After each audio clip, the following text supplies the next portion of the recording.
are the Eagle Bearer. Wonderful. Magistrate Xanthi has spoken highly of you. Very kind of her. So here's the thing. My children have promising futures, but they refuse to learn and study. They think they know better, but they can't recite a poem to save their lives. Where do I fit into this?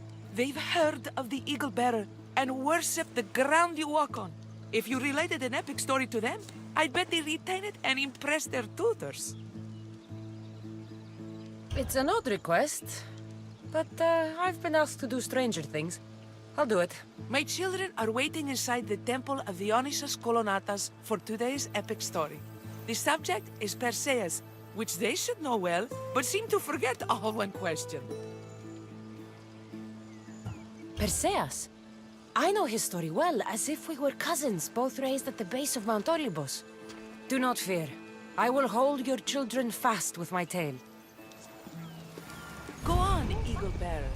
My children wait inside the Temple of Dionysus Kolonatas for your recital of the Perseus story. If you need a refresher, the adjacent hall holds many wonderful relics related to the tale.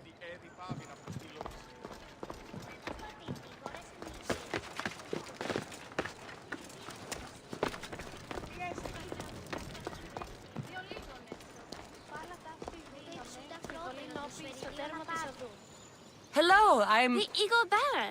We've heard all about you. Are you going to tell us a story today? Do we have to listen? We've heard it 100 times. Yes, that's me. And yes, I'm telling you a story.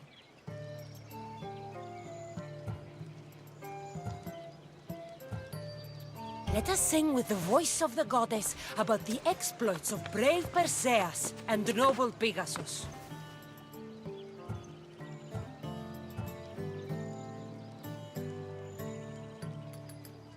Acrisius, the king of Argos, was not a good man. He had one child, a daughter, Danae. Bitter that he had no son, he went to the oracle of Delphi and heard a prophecy that chilled him. Ooh, what was it? The oracle said Acrisius would be killed by his grandson. But Danae was unmarried and childless at the time. To protect himself, he locked Danae in a bronze room open only to the sky. Ooh! However, mighty Zeus saw the girl and fell in love with her. He transformed into a golden shower and seduced her. Danae gave birth to a son, Perseus. I knew it. King Acrisius couldn't kill the boy for fear of angering Zeus. So he put his daughter and grandson in a wooden crate and tossed them into the wild sea to be drowned. How horrid! Poor Perseus.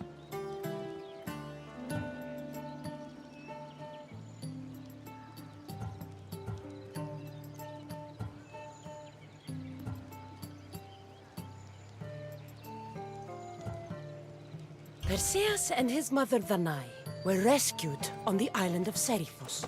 And Perseus grew up under the care of a kindly fisherman, Dictys. Lucky them. Did the gods help? Maybe.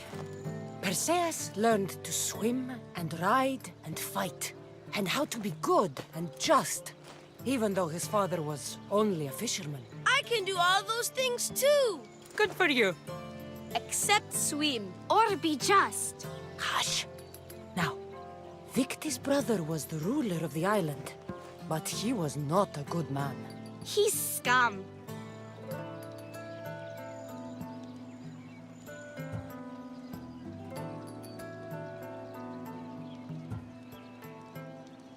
The cruel king of Seriphos, Dictys' brother, Polydectes, decided he wanted to marry Danae, for she was still beautiful and noble. But Perseus knows his mother does not want this. Dictys couldn't stop his brother, so it was up to Perseus to interfere and be annoying. Christos, that's your job. I will keep the stinky king from marrying you. The cruel, stinky king became angry. To get rid of Perseus, Polydectes sent him on an impossible quest. Prove yourself a warrior and fetch me a worthy wedding gift, the king said, by killing a great monster. I knew it! Shh, I knew it too.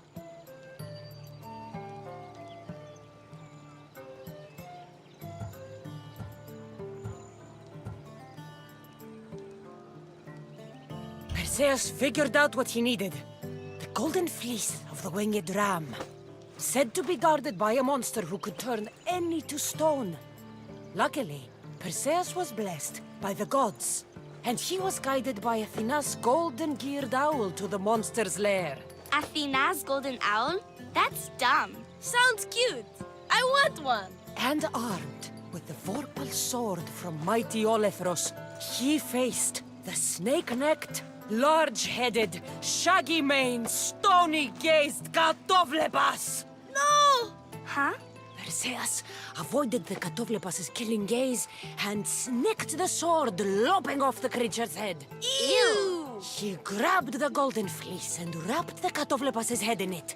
Then flew back home astride winged Pegasus to save Andromeda, who was about to be eaten by the Kraken. He used the deadly head to turn the Kraken to stone. Wait, the what? What's a kraken? Like a giant squid? Don't you mean the sea monster Ketos? Pretty sure Homer said, release the Kraken, not release the Ketos. You just made that up. That was not all. Hades appears with a pack of giant scorpions called Scorpiox and kills Andromeda and tries to kill Perseus. Huh? But Perseus throws his sword of Zeus at Hades, forcing him back into the underworld. Wait. It's supposed to be Hermes' sickle. And Andromeda doesn't die. You're telling it wrong. In the end, Perseus wins. Zeus offers to make him a god, but Perseus refuses, so instead Zeus brings Andromeda back to life because she was only mostly dead. Wow, that was so wrong and so boring. You are a sticky storyteller. And that story was poo. I am sorry for your audience, Evil Bearer. Though from what I heard, it did sound like you deviated somewhat from the traditional tale. Apologies.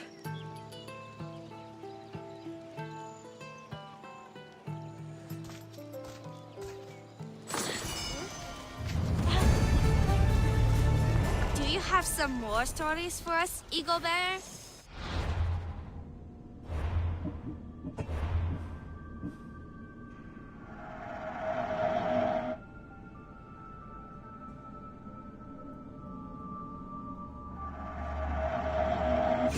Maybe about a chip.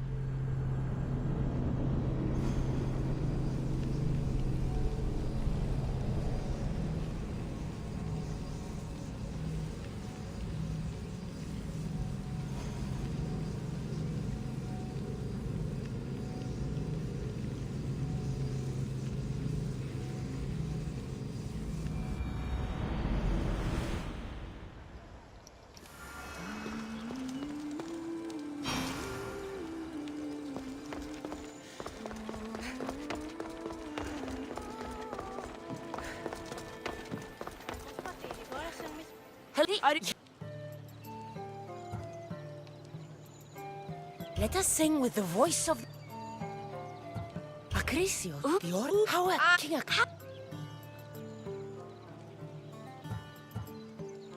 Perseus and his mother. Maybe I could. Or hush. Now.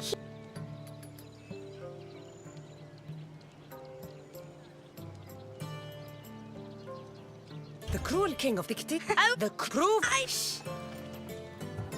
Polydectes told Perseus to bring back the head of Medusa, the Gorgon whose gaze could turn anyone who looked into her eyes to stone. Polydectes knew that Medusa would be Perseus' death. That stinker. But the evil king did not know Perseus was favored by the gods. Hermes gifted Perseus with winged sandals and a silver sickle, and Athena gave him a bronze shield, polished, mirror bright. Perseus flew to Medusa's lair and used the shield to watch her reflection. He cut off her head with the sickle of Hermes.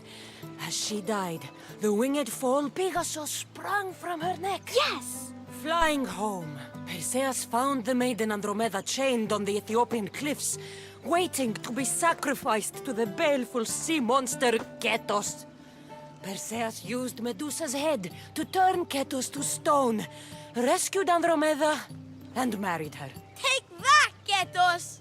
Perseus returned home to find King Polydectes relentlessly pursuing the Nai. They quarreled, and Perseus showed the king his wedding gift.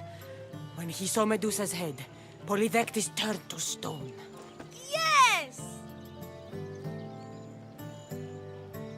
Perseus traveled to Argos with his family, and one day competed in the Great Athletic Games.